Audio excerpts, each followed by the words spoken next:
Assalamualaikum warahmatullahi wabarakatuh. Alhamdulillahi rabbil alamin. Wassalatu wassalamu ala sayyidin mursalin wa ala alihi wa sahbihi ajma'in. Rabbi syrah li sadri wa yassir li amri wahlul 'uqdatam min lisani yafqahu qawli. Subhanaka la ilma lana illa ma 'allamtana innaka antal alimul hakim. Wala haula wala quwwata illa billahil aliyyil azim. Syukur alhamdulillah, bersua kembali kita untuk minggu ini di Manis FM dalam program Talaki Safinatun Najah, mengguna pakar kitab Safinatun Najah. Hari ini hari Jumaat, setiap jam 6 petang, kita akan sama-sama menimba ilmu pengetahuan dalam soal agama. Kita juga sekarang ini bersiaran langsung di Facebook Manis FM, dan anda semua boleh kongsi live tersebut bersama yang lain. Dan anda juga boleh mengulangi kembali live tersebut. Dan anda juga boleh mendengar melalui MyTV saluran 726 dan secara online di aplikasi Sweet Plus. Dan anda juga boleh mengemukakan persoalan melalui live FB, persoalan berkaitan dengan pembicaraan. Semoga segala ilmu yang saya kongsikan dapat kita sama-sama amalkan. Jadi insyaAllah untuk petang ini akan menyambung pembicaraan fardu ataupun rukun wudu yang kelima. Fardu ataupun rukun wudu yang kelima daripada 6 fardu ataupun rukun wudu. Kalau sidang pendengar mengguna pakar kitab Safinatun Najah, Hok Jawi, muka surat 4, baris atas sekali. Ini kalau pakar Hok Jawi. Qala al-muallifu rahimahullahu ta'ala wa nafa'ana bi'ulumihi amin. Al-khamisu ghuslul rijlaini ilal ka'baini. Terjemahan di bawah. Bermula yang kelima. Yang kelima daripada 6 fardu ataupun rukun wudu. Membasuh 2 kaki hingga 2 mata kaki, yakni hingga 2 buku lali. Ini fardu ataupun rukun wudu yang kelima. Membasuh 2 kaki hingga 2 mata kaki. Jadi ini kembali pergi kepada rukun wudu membasuh. Rukun wudu yang keempat terdahulunya menyapu kepala. Jadi rukun wudu yang kelima ni membasuh 2 kaki. Sebagaimana rukun wudu yang kedua membasuh muka, rukun wudu yang ketiga membasuh tangan hingga 2 siku. Jadi saya berulang kali dah menekankan berkaitan dengan membasuh. Membasuh dengan bahawa ada titik-titik, ada jirim air. Yang saya biasa tekannya berkaitan dengan apabila kita tolong wudukan pesakit. Kita tolong wudukan pesakit ni, terkadang biasa digunakan spray air. Spray tu kena pastikan spray tu agak banyak sedikit lah. Cuma kalau wudukan pesakit, membasuh 2 kaki ni dia senang sedikit lah. Membasuh 2 kaki spray dengan air tu senang sedikit. Kalau nak basuh dengan pakai cerek air pun kalau kaki ni boleh je. Dia biasanya kalau kita wudukan pesakit menggunakan spray air ni yang agak humid sedikit ketika membasuh muka lah. Kalau pesakit ni terlentang, kalau pesakit ni boleh berwuduk dalam keadaan duduk tu senang sikit. Kalau pesakit tu kita wudukkan dalam keadaan terlentang, ketika kita membasuh muka pesakit tu lah. Sebab kalau tak jaga, air kemungkinan masuk dalam hidung, masuk dalam telinga. Tu. Tapi kalau membasuh kedua tangan, lebih-lebih lagi membasuh kaki tu dia lebih mudah lah. Sebab dia jauh daripada muka. Tapi yang saya tekankan, peringat, pastikan membasuh muka, membasuh dua tangan, membasuh dua kaki, membasuh. Pastikan ada titik-titik, ada jirim air.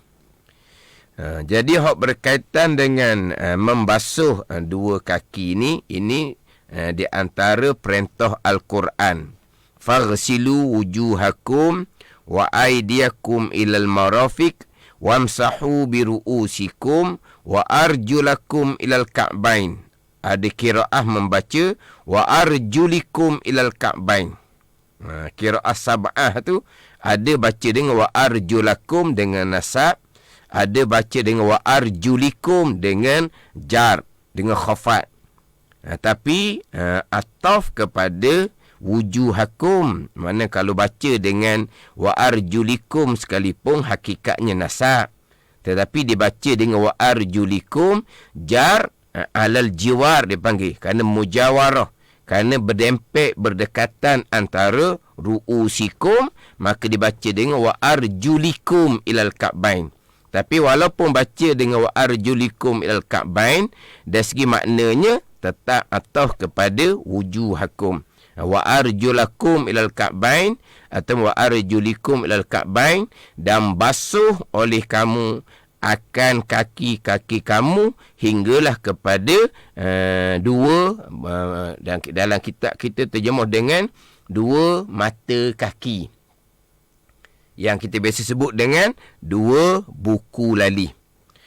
Kemudian berkaitan dengan membasuh muka ni, berkaitan dengan membasuh kaki ni, dalam kitab dia memberi beberapa peringatan berkaitan dengan membasuh kaki ni.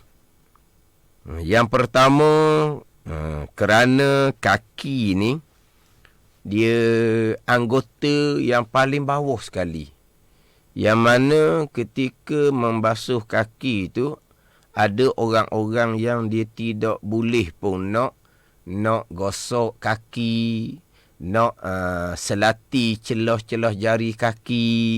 Sebab dia kaki ni kita kata kena tunduk. Kalau kita nak gosok kaki kena tunduk, kita nak selati jari kaki kena tunduk. Jadi ada orang kadang-kadang dia tak boleh nak tunduk bengah. Tu kita cakap Terengganu dipanggil tunduk bengah. Mana tunduk, angkat kepala, tunduk, angkat kepala, dia mudah jadi orang Terengganu sebut pina mata. Orang Terengganu sebut pina mata ni, dia mudah panggil apa tak tahulah. Dah tunduk bengah. Tunduk kepala, angkat kepala, tunduk kepala, angkat kepala, dia mudah jadi nak pina mata kalau orang tua.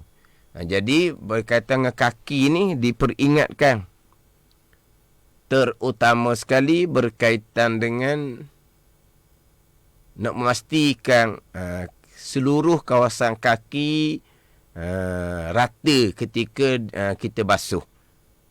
Seluruh kawasan kaki, termasuk celah-celah jari kaki. Tapi kalau tak boleh nak gosok, tu kena jaga sedikit lah. Bahkan Nabi SAW pernah melihat seorang sahabat, dia membasuh kaki, bukan kata dua mata kaki ataupun dua buku lali, air tidak meratai. Bukan ditumik. Ditumik belakang tu air tak kena. Maka Nabi SAW bersabda, wailun lil aqab. Wail, celakalah bagi tuang tumik yang mana ketika berwuduk tumiknya tidak kena air. Tidak kena air. Jadi dia basuh tu, belah depan kena air, belah tumit tak kena air. Ini pernah dilihat oleh Nabi SAW. Sama jugalah kalau kita pernah tengok budak-budak berwuduk.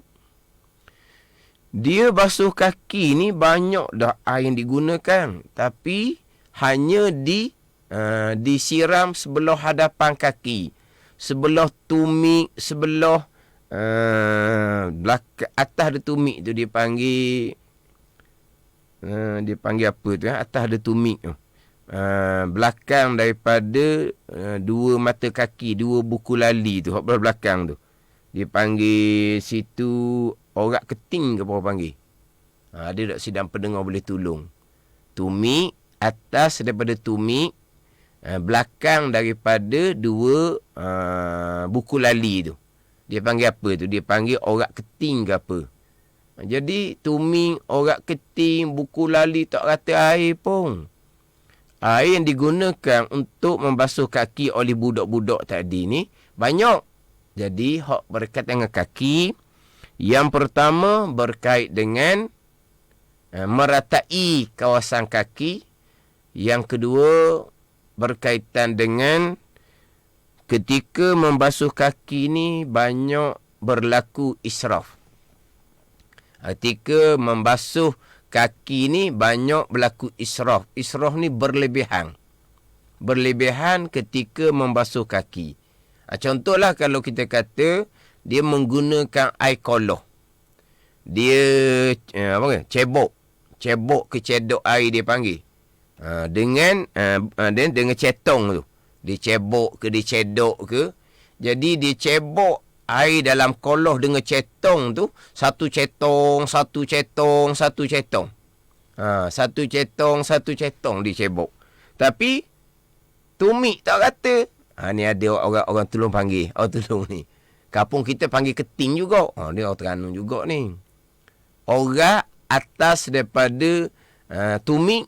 Di belakang daripada dua mata kaki, dua buku lali tu. Orat belakang tu.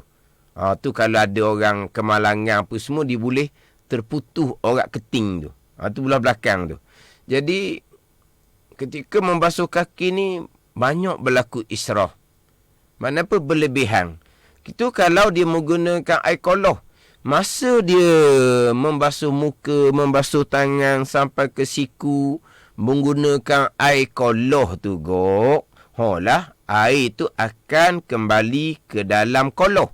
Makna kalau kita cakap tak luak air koloh. Tak luak air koloh ketika membasuh muka, membasuh tangan sampai ke siku, menyapu kepala. Tapi apabila sampai giliran kaki, dia pun cebok air dalam menggunakan cetong ke gayung ke, secetong. Pada ni. Jadi banyak menggunakan air. Itu kalau menggunakan air koloh, menggunakan cetong. Kalau menggunakan air pahit gitu juga. Dia gini, dia nak gosok tu payah. Sebab macam sebut tadilah, orang tua-tua ni tunduk, angkat kepala, dia jadi nak pinam mata, nak gelap mata ni. Lepas tu jadi dia ambil cetong air koloh, dia pusing kaki depan belakang. Sebelah kaki berapa cetong dah dia pakainya. Ni banyak israf, banyak berlebihan ketika menggunakan air. Ingat baik-baik sidang pendengar, kalau air tu air wakaf di masjid, kita berlebihan menggunakan air wakaf ketika berwuduk, hukumnya adalah haram. Kita berlebihan menggunakan air sendiri ketika berwuduk, hukumnya makruh. Membazir, itu air sendiri. Kalau menggunakan air wakaf di masjid untuk berwuduk, dia menggunakan air yang berlebihan, dah secetong untuk sebelah kaki, maka hukumnya adalah haram. Atau kata kena hati-hati. Dia biasanya lah air pahit lah. Biasanya air pahit. Dia ada tempat wuduk untuk OKU. Tempat wuduk untuk OKU ni biasanya dia ada buat tempat duduk, tempat letak punggung ketika berwuduk. Dia tempat wuduk OKU. Jadi dia ada tempat duduk. Jadi kalau ada tempat duduk tu, kalau nak basuh kaki, basuh muka, basuh tangan tu okey lah. Ketika basuh kaki senang sebab dia akan angkat kaki, dia akan gosok kaki, dia akan selati antara celah-celah kaki, celah-celah jari kaki. Selati menggunakan jari. Sidang pendengar faham budak selati. Masuk jari kelingking, kemudian jolok, orang dia jolok celah-celah kaki, celah-celah jari kaki. Jadi kalau you duduk atas tempat duduk tu, tempat wuduk OKU tu, jadi mudah sedikit ketika membasuh kaki. Jadi kalau orang tua-tua yang tak boleh nak tunduk, angkat kepala, tunduk, angkat kepala, dia boleh jadi gelap mata, duduk tempat tu lah. Tandas untuk OKU. Dia sebenarnya bukan tandas untuk OKU. Sebenarnya tempat berwuduk walaupun tandas pula dah. Tempat berwuduk bukan kata untuk OKU ada tempat duduk. Tempat wuduk hak lain-lain pun secomel-comelnya buat tempat duduk.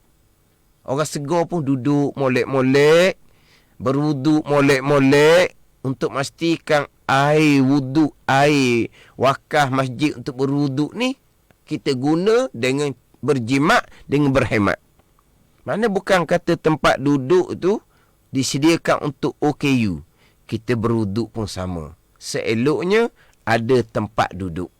Jadi berwuduk tu jadi boleh gosok molek. Maknanya kaki boleh gosok molek, atau cukup comel. Dia kadang-kadang tempat wuduk ni dia benda siap dah. Benda siap dah. Dia masjid ni kan biasanya apabila siap diserah kepada pihak berkuasa, kemudian barulah masjid tu diguna pakai. Jadi cara buat masjid, tempat wuduk, tempat tandah tu, pihak apa orang panggil, jurutera ke engineer ke apa tu yang buat pelang dia tu. Kalau yang buat pelang tu letak molek cara-cara untuk tempat berwuduk, tandah, ni yang buat pelang tu dia akan boleh pahala berpanjangan lah. Contohnya, pastikan tempat berwuduk menghadap kiblah.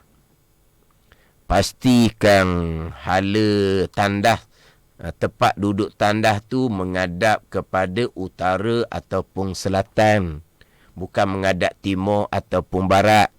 Tu kalau tandas.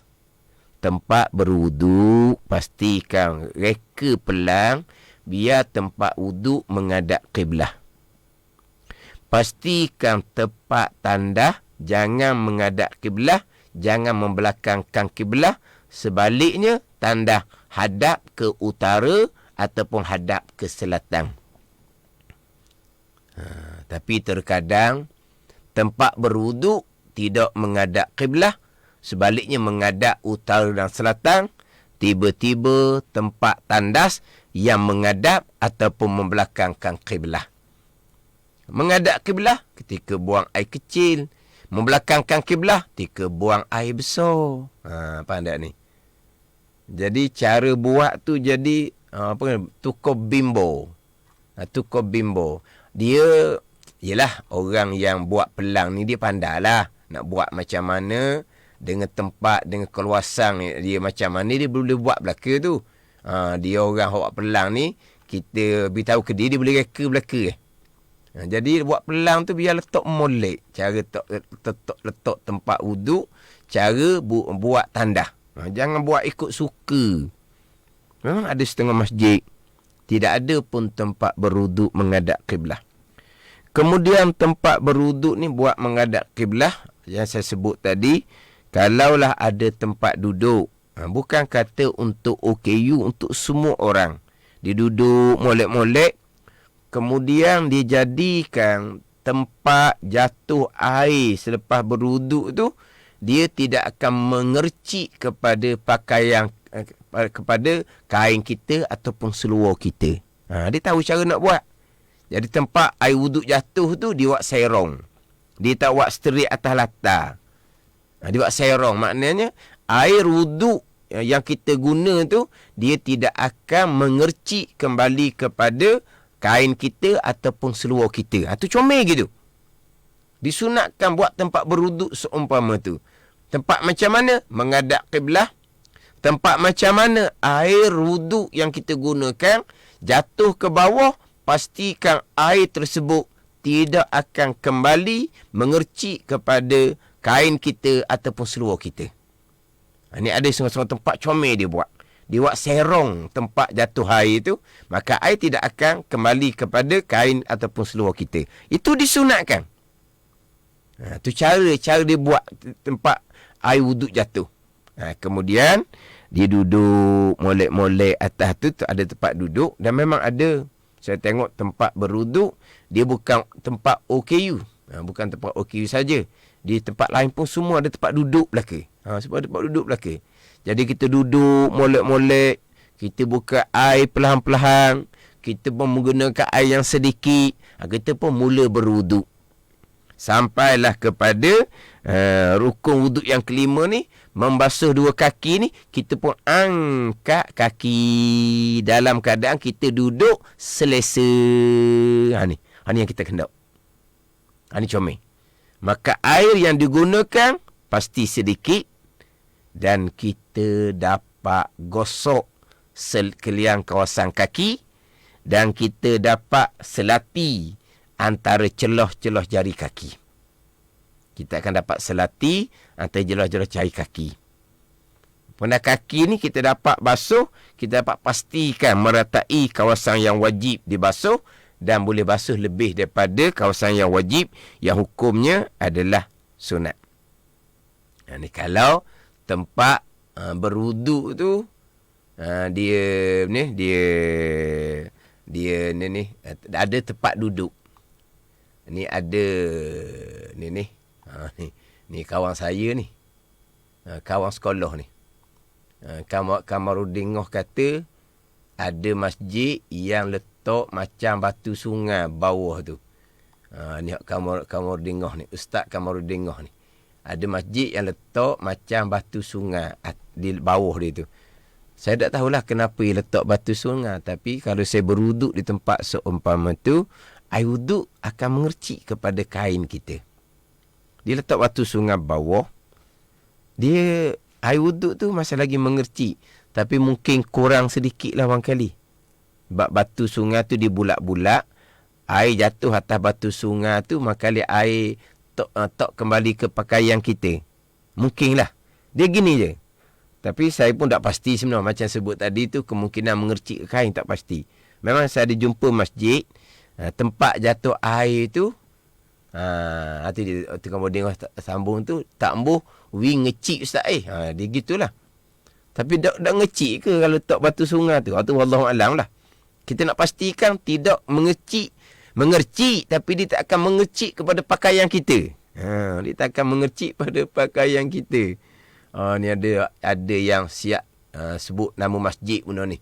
Tapi saya tak mau sebut nama masjid tu. Hak letak batu sungai bawah tu. Tujuan dia tak mengecik lah. Biasa tak mengecik, dia buat tempat bawah tu, dia buat apa? Sengit orang panggil. Menyerong bawah tu. Biasa tak akan mengecik lah. Dia akan mengecik ke bawah. Dia tak akan mengecik kepada kain kita. Hak letak batu sungai tu, kalau tak mengecik pada kain kita, bagus lah. Bagus lah. Ada komen, ada masjid buat lokang, dia buat nyerong. Kata-kata buat nyerong tu. Letak batu sungai tu mungkin lah. Saya pun tengok, saya pun rasa macam tu juga. Dia tak mengercik ni. Tapi wallahualam lah mengecik ke tidak. Sebab dia letak batu sungai tu. Tak, dia bila mengercik ni, ada orang dia sedikit terganggu. Orang-orang yang, yelah, kita ni masing-masing adalah serba sedikit was-was tu. Ragu-ragu di hati tu, kita memang ada serba sedikit.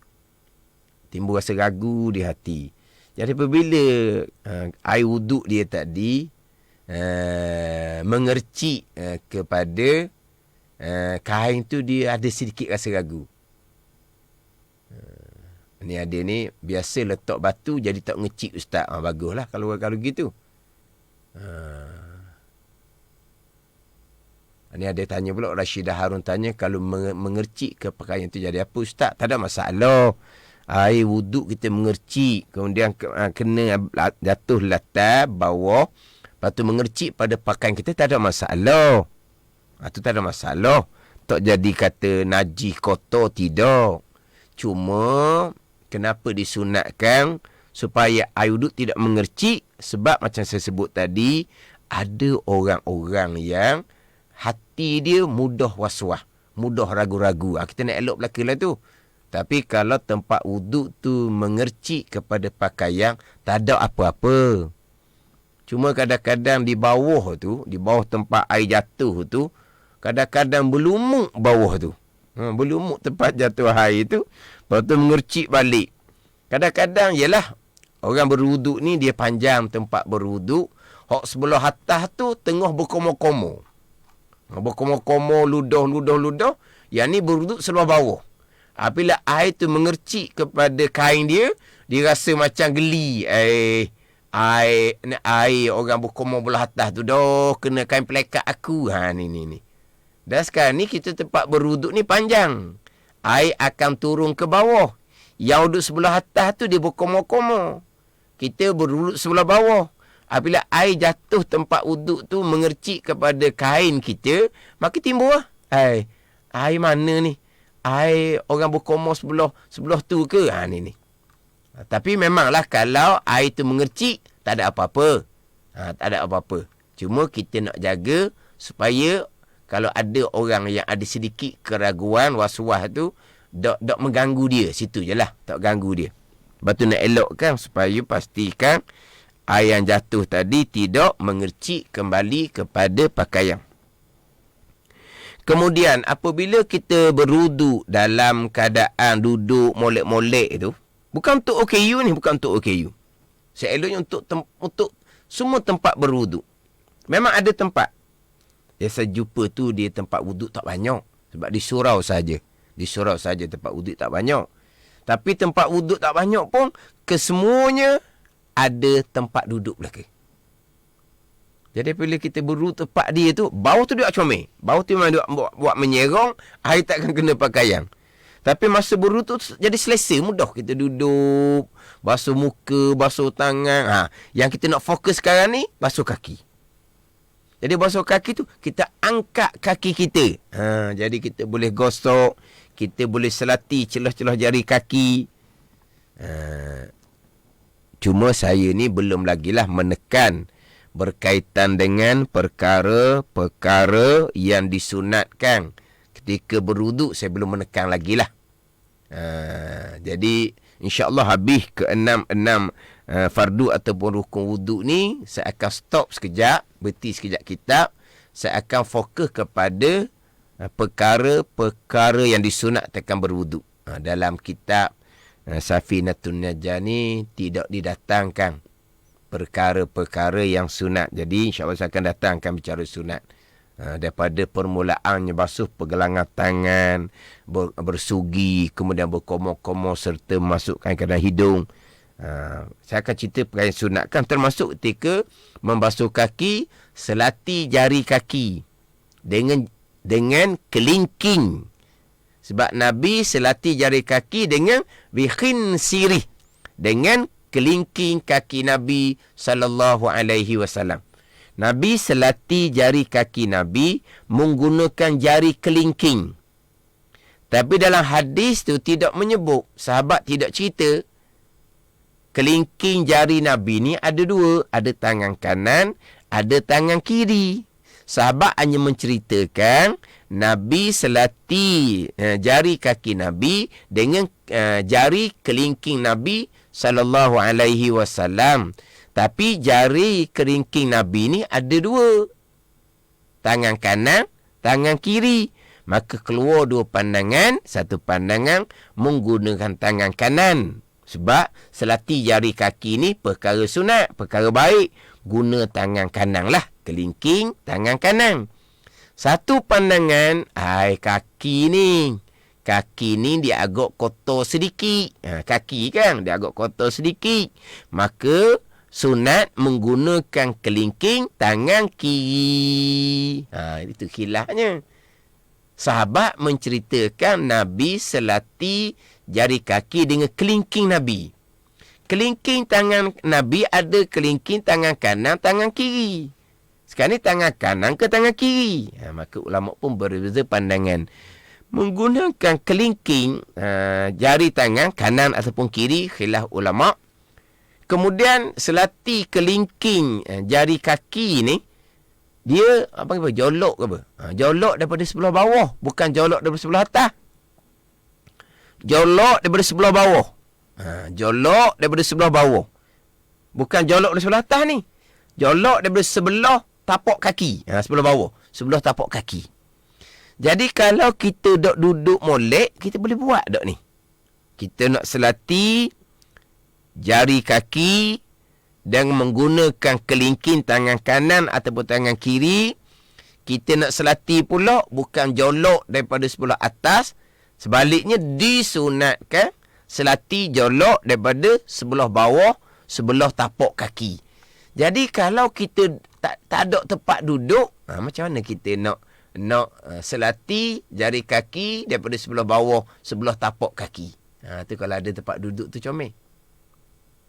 Kemudian selati pula jari kaki ni, selati bermula daripada kelingking kaki kanan, diakhiri dengan kelingking kaki kiri.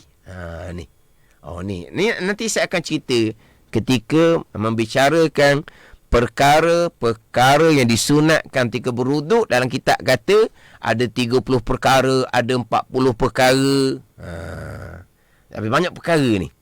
Selati satu sunat, dengan kelingking satu sunat, kemudian selati dengan kelingking daripada sebelah bawah satu sunat, kemudian kemudian selati bermula daripada jari kelingking kaki kanan sampai ke ibu jari kaki kanan, masuk kaki kiri, mulai daripada ibu jari kaki kiri, akhiri di kelingking kaki kiri.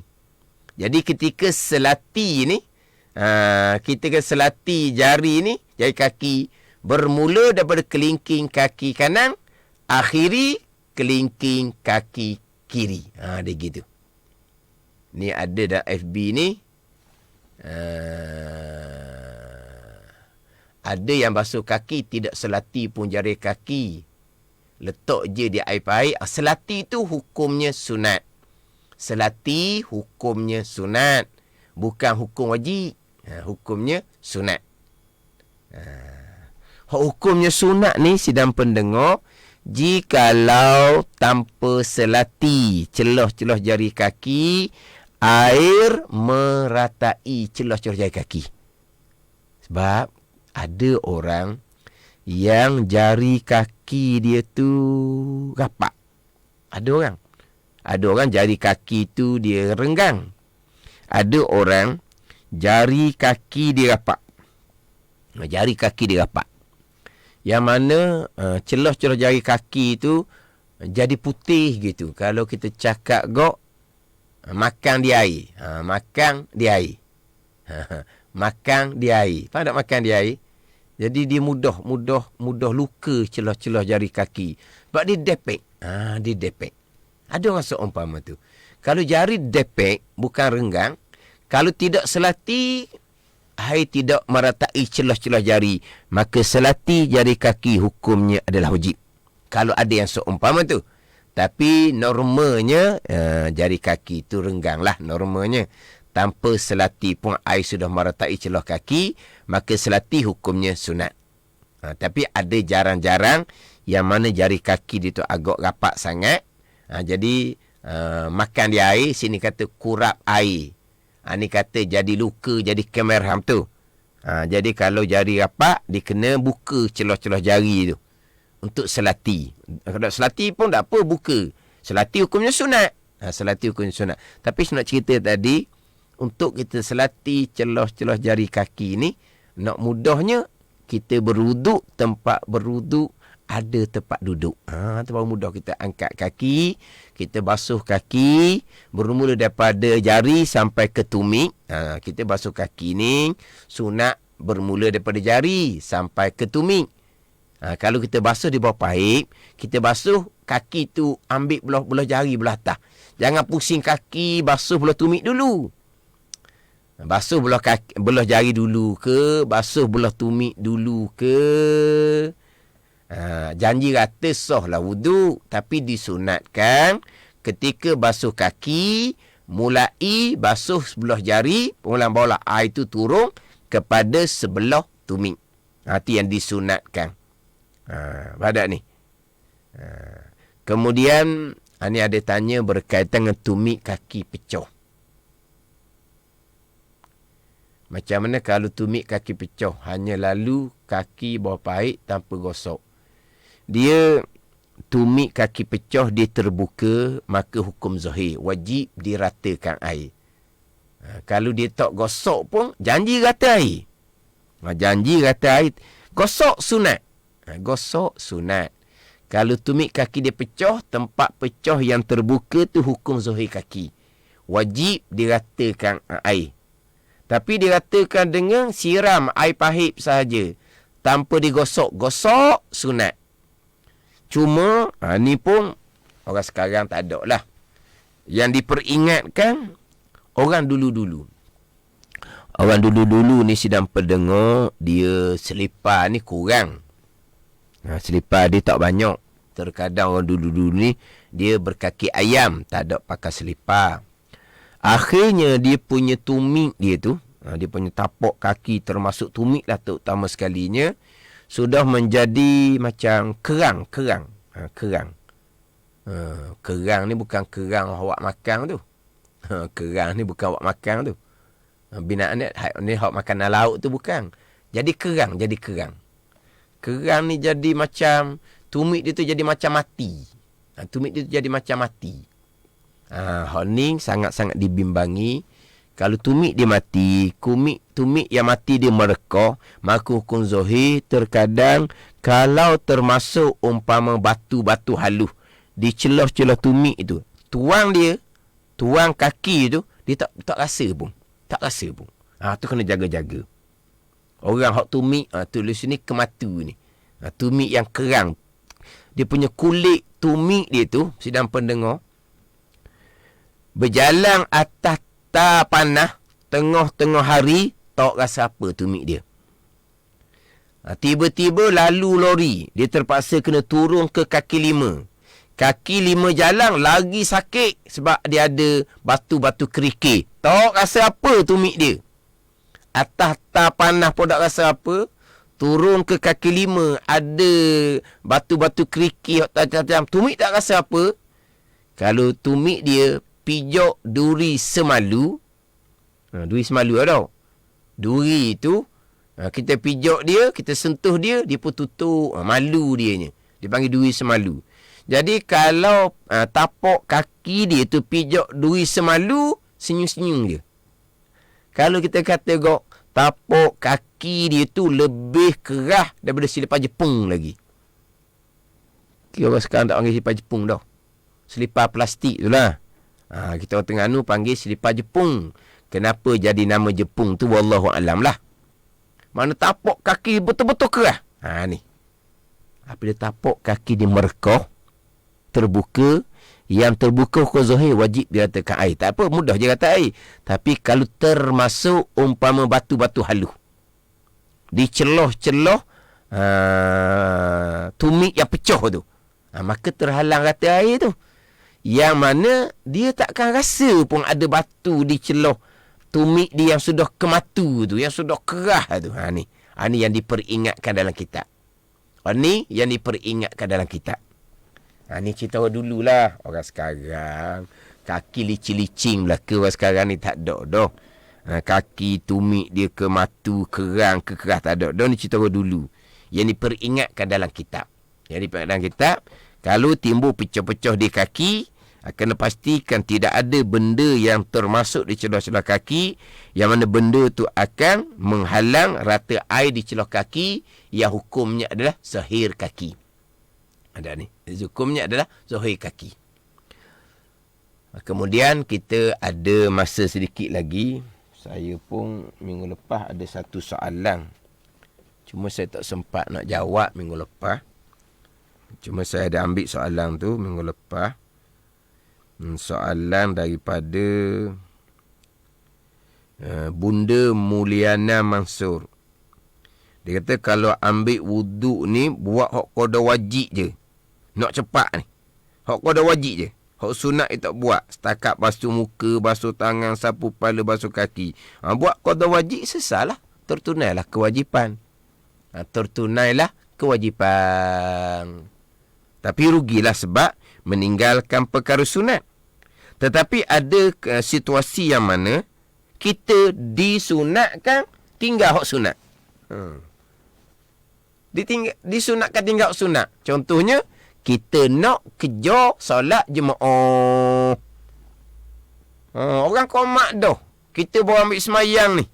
Ataupun kita sapa masjid tu, orang tengah-tengah semayang dah. Sempat rakaat ke tidak, dah tahulah kitanya. Maka ketika berwuduk, kita buat hak wajib-wajib.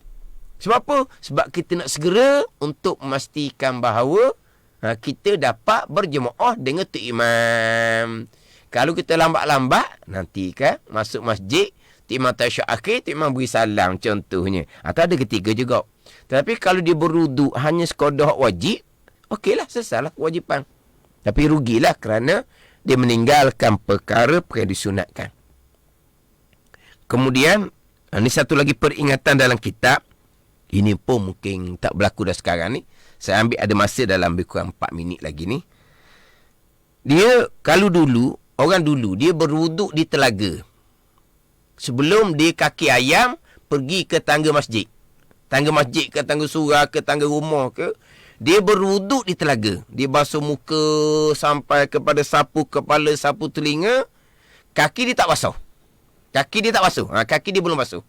Dia pun ambil air satu timba. Dia pun melangkah dengan kaki ayam. Tak ada selipar. Maka sampai di tangga masjid, tangga surau, tangga rumah. Tapak kaki dia tu ada tanah. Tanah di tapak kaki ni bukan najis. Tanah ni benda suci. Maka ketika dia nak melangkah tangga masjid, dia pun basuh kaki dia. Tiba-tiba niat dia nak menghilangkan tanah di tapak kaki.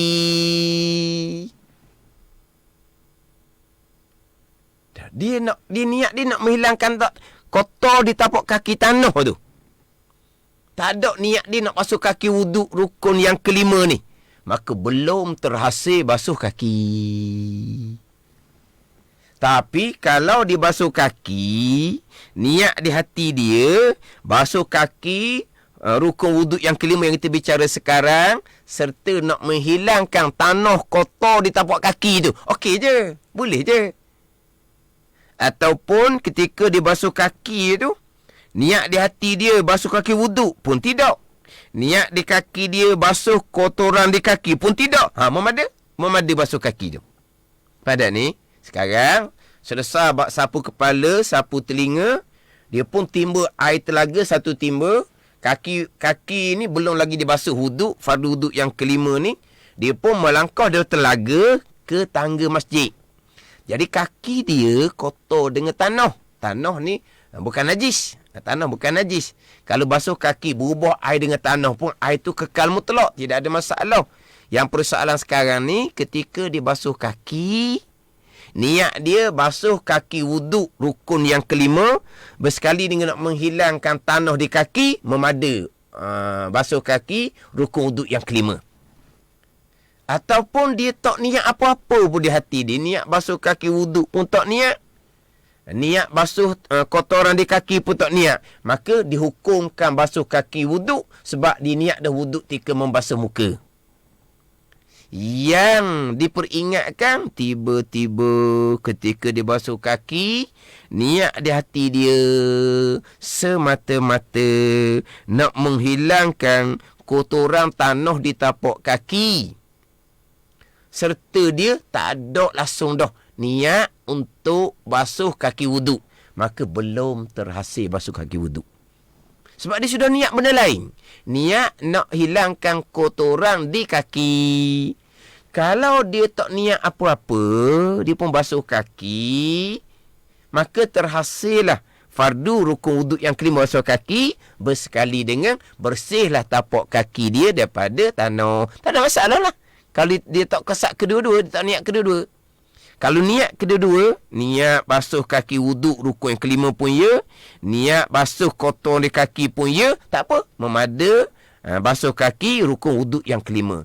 Yang tak memadanya basuh kaki, ketika dia basuh kaki, niat di hati dia untuk menghilangkan kotoran tanah di tapak kaki. Dia tidak ada niat dah untuk membasuh kaki rukun wuduk yang kelima. Maka belum terhasil lagi basuh kaki rukun wuduk kelima, dia kena basuh semula. Itu peringatan dalam kitab. Hak ni berlaku pada masa-masa dahulu.